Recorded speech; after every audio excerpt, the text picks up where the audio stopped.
Hello everyone, welcome to our 10 minutes a day series. In today's session, we are going to discuss types of charges part 2. तो after watching this video आपको clearly पता चल जाएगा इस particular topic की importance, कितने depth में आपको इसको पढ़ना चाहिए और कौन कौन से क्वेश्चन आप एक्सपेक्ट कर सकते हो. If you're targeting JAM November 2025, you should have a fair idea of previous year questions, most important topic and important MCQs. इनका बहुत ही अच्छा पीडीएफ डॉक्यूमेंट तैयार किया है.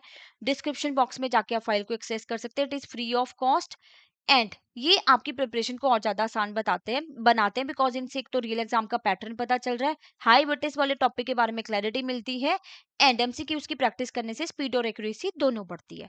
तो चलिए आज डिस्कस करेंगे हाइपोथिकेशन और प्लेज के बारे में. हाइपोथिकेशन क्या होता है? एक तो ये फैसिलिटी लिमिटेड है रिस्पेक्टेबल कस्टमर को.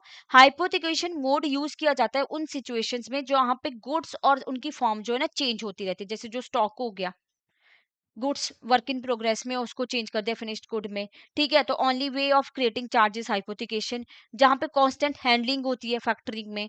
कन्वीनियंट है lending against goods in a shop, कि जो शॉप है आपकी, मान लीजिए करियाना स्टोर है, तो आपने जो भी स्टॉक आपके पास पड़ा है उसको हाइपोथिकेट कर दिया, यानी कि बैंक के पास हाइपोथिकेट कर दिया. स्टॉक अभी भी आप ही यूज कर रहे हो, आपके पोजेशन में है. इसको बेच के जो भी पैसा मिलेगा ना आपको, उससे आप अपना लोन चुकाते रहोगे. तो यहाँ पे एक और एग्जांपल लेते हैं. मान लीजिए आपको कार लोन चाहिए, तो आपने क्या किया, अपनी कार को हाइपोथिकेट कर दिया बैंक के पास.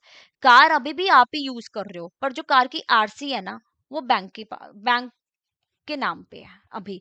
जैसे ही कार लोन चुका दोगे तो आरसी आपके नाम पे ट्रांसफर हो जाएगी. सो that is a hypothecation, right.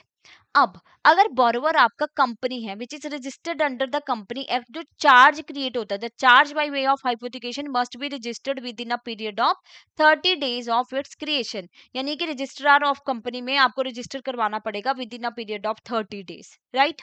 Bankers को periodical statements of stocks obtain करनी पड़ती है डिक्लेरेशन में regarding borrower clear title to the goods, की स्टॉक कितना पड़ा है आपके पास, कितना आपने सेल कर दिया, क्योंकि उस स्टॉक को आपने गिरवी रखवाया, तो बैंक को पीरियोडिकल स्टेटमेंट्स चाहिए होती है regarding that. Deed of hypothecation क्या होती है?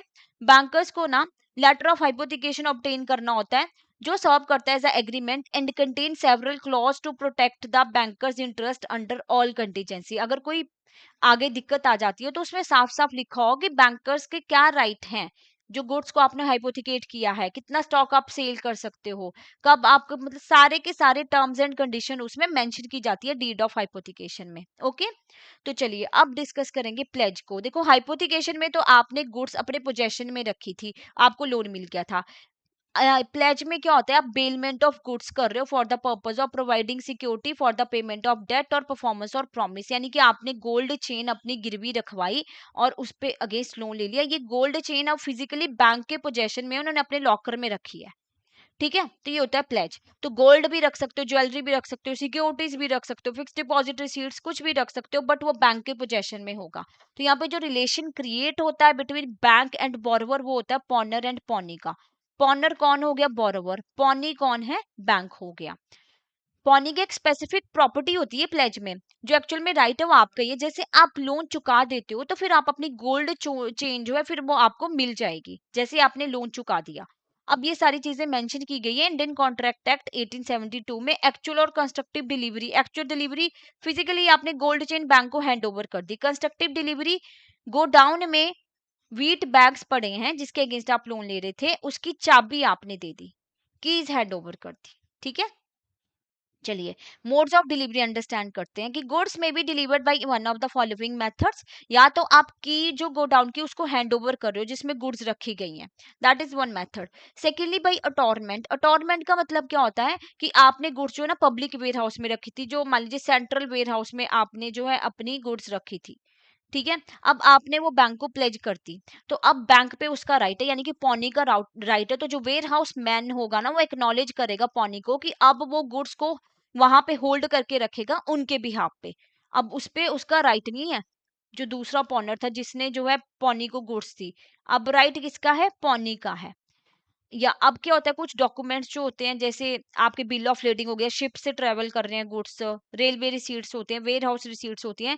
तो जब आप documents of title of goods hand over करते हो, जैसे मुंबई से दिल्ली सामान जाना है, तो आपने रेलवे रिसीट्स जो है आपके पास पड़ी है, तो वही टाइटल टू ऑफ गुड्स है, उसका सामान देने की जरूरत नहीं है। जो रिसीट है तो वो आपने बैंक को दी और उसके अगेंस्ट लोन ले लिया। अब जो उस पे हक होगा गुड्स पे जो आपकी दिल्ली जा रही है, तो वो फिर बैंक का होगा, राइट। अब अदर एस्पेक्ट्स क्या होते हैं, जो एग्रीमेंट और प्लेज होता है ना, वो इम्प्लाइड होता है, मतलब वो अंडरस्टूड होता है from the nature of transaction. यहाँ पे कोई रिटर्न नहीं लिखा हुआ है, यानी कि आपने अपना लैपटॉप दिया था रिपेयर करने के लिए, इस पे खर्चा आया 10,000 का, 10,000 पे नहीं करोगे तो क्या, जो रिपेयर शॉप जिसने रिपेयर किया था उसके पास राइट होता है कि वो अपना लैपटॉप होल्ड करके रख सकता है। ठीक है, फ्यूचर गुड्स के लिए कोई प्लेज क्रिएट नहीं की जाती, गुड्स आपकी स्पेसिफिक और आइडेंटिफाइड होनी चाहिए। अगर आप सोचो कि आपकी गेहूं की फसल अगले साल जो वो पैदा होनी है, अब आप आज से उसके ऊपर प्लेज क्रिएट करा दोगे, so that is not possible. Pledge lost हो जाती है जब पोजेशन ऑफ गुड लॉस्ट हो गया, यानी कि आपने गोल्ड चेन के अगेंस्ट लोन ले लिया था, अब गोल्ड चेन जो है लॉकर से चोरी होगी, बैंक प्रीमाइसी से, तो अब उस पे जो प्लेज क्रिएट की थी वो भी लॉस्ट हो जाएगी। पॉनी यानी कि बैंक रिलीज कर सकता है गुड्स को after obtaining a letter of trust from the pawnor. Trust receipt जो है उन्होंने रिसीव की, ठीक है, पॉनी ने, और गुड्स रिलीज कर दी, जो गुड्स उनके पोजेशन में थी, और पॉनर ने ये कहा कि मैं गुड्स ना आगे यूज करूंगा, सेल करूंगा, और उससे जो भी पैसा मुझे क्रिएट होता है उस मैं वो जो पेमेंट कर दूंगा आपके लोन की।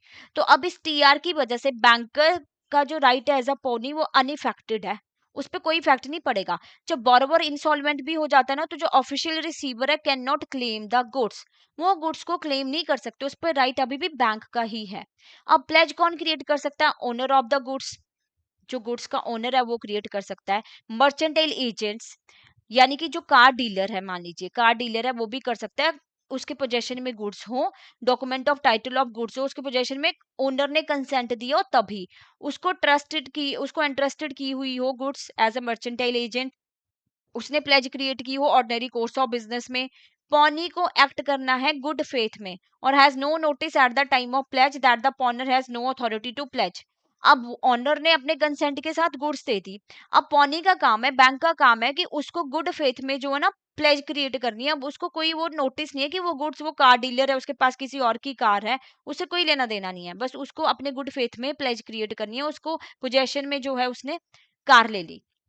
जो पर्सन होते हैं इन पोजेशन ऑफ गुड्स में अंडर अवॉइडेबल कॉन्ट्रैक्ट, यानी कि अगर कोई का चोरी की ऐसा कुछ पता चलता है, तो अगर कोई कैंसिल हो गया तो फिर कॉन्ट्रैक्ट कैंसिल हो सकता है, अगर ऐसा कुछ क्लैरिटी पता चलता है कि गुड्स जो पोजेशन में है वो चोरी की थी, right. Pledge seller of goods जो होता है, जिसने गुड्स को सेल किया है, who continue to be in the possession of goods even after the sale, वो वैलिड प्लेज जो क्रिएट कर सकता है। पॉनी को यहाँ पे गुड फेथ में काम करना है, ठीक है। जो सेलर था गुड्स का, यानी कि जो कार डीलर था जिसके पास गुड्स पड़ी हैं सेल के बाद भी, उसने एक वैलिड प्लेज क्रिएट की, और पोनी को इसमें गुड फेथ में ही जो आगे वर्क करना है, राइट। क्योंकि पोनी का काम है, उसने प्लेज क्रिएट की, उसको अपने पोजेशन में जो है गुड्स ले ली, सेल्स किए हैं उसने जो गुड्स को, और अगर पोनी, देखो पोनी क्या कर सकता है, रीप्लेज कर सकता है गुड्स को। क्या, आपने गोल्ड चेन दी थी बैंक ए को, और बैंक ए ने आपको लोन दिया था, बैंक ए ने ये गोल्ड चेन जो है बी को दे दी और लोन ले लिया बी से।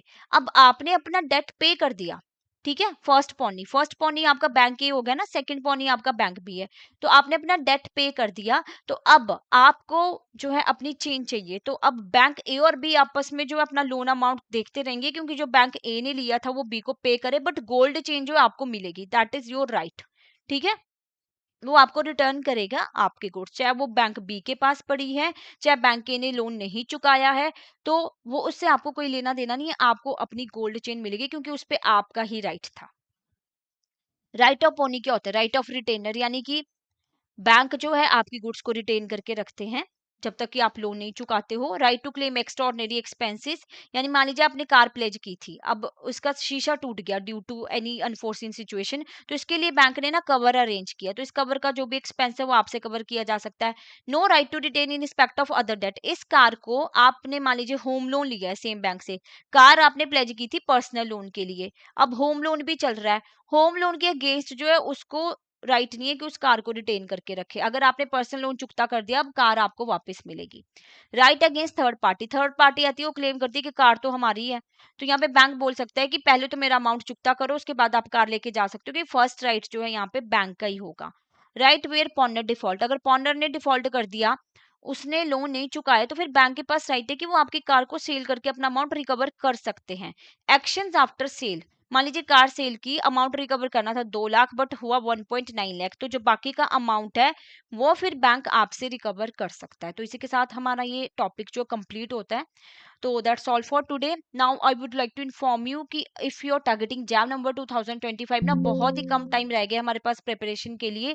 तो इट्स अ हाई टाइम कि आप अपनी प्रिपरेशन जो है टाइम से स्टार्ट करें। तो you can access the courses here, आपने कोर्सेज में क्लिक करना है। जैप कोर्सेज पे जब आप क्लिक करते हो तो you can scroll down, you will see here the combo में जाएंगे पहले हम, तो यहाँ पे आपको मास्टर कोर्स दिखेगा जिसमें लाइव क्लासेस, कॉन्सेप्ट नोट्स आपको मिलते हैं, mock test also, and you can get this in with the flat 75% off. Code use करना है जैब 75। एंड साथ के साथ जो है हमारा लाइव क्रैश कोर्स बैच 5 जो है वो लॉन्च हो चुका है। इसमें आपको मिलती है live classes, concept note, solve PYQs, chapter wise mock test, full length mock test, and you are getting a flat 80% off. Coupon code use कीजिएगा JAB80 to avail this offer, right. तो इसी के साथ जो है हमारा आज का ये टॉपिक जो है कंप्लीट होता है। नेक्स्ट पार्ट में हम बाकी के जो चार्जेस रह गए हैं उनको डिस्कस करेंगे। Thank you so much.